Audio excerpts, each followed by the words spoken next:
Nanomboka tamin'ity taona ity dia nanao hetsika roa herinandro hanomezana sehatra anehoan-kevitra ho an'ireo fikambanana samihafa miaro ny zon'ny olona manana fahasembanana ny Christoffel Blind Mission na ny CBM ka ny farana androany izany.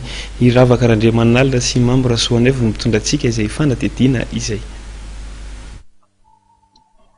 Afaka mifehy tsara ny fivoaran'ny teknôlôjia avo lenta ireo olona manana fahasembanana.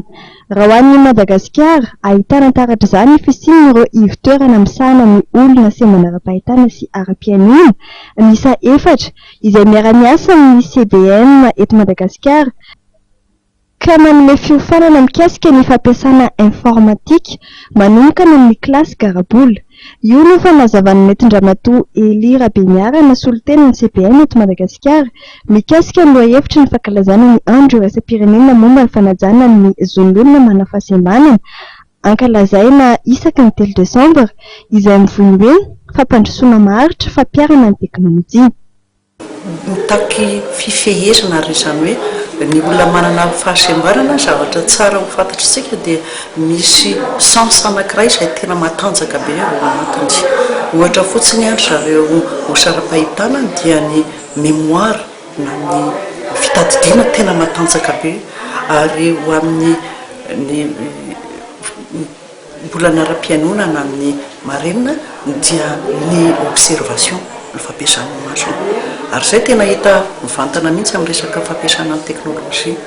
Isika angamba gaga raha milazana fa eran-tany ny anisan'ny mahay mampiasa ny solon-tsaina indrindra dia ny marenina.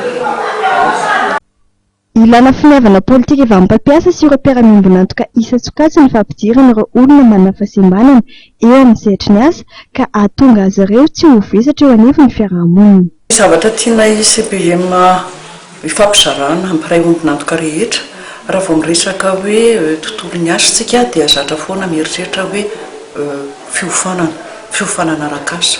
Tsy fiofanana arak'asa ihany no tokony jerevana satria nahoana zavatra anankiroa mety hitranga amin'ny resaka fahavitana fianarana arak'asa. Mety hanao asa tena ireo olona. Raha hanao asa tena ilay olona dia mazava ho azy amin'izay fotoana izay fa mbola ilaina ireo institution financier miresaka microcrédit. Ilaina ireo institution entrepreneuriale ireo satria mety hanambona PME ireo ankizy ireo na ireo olona ireo. Ilaina koa ny resaka droit rehetrarehetra satria resaka droit no resahana mety tafiditra tany amin'ny resaka fananatany sy ny karazana izany hoe tambazotra mihitsy zany no miara-miasa mba hahafana manome asa an'ireo olona ireo raha asa tena.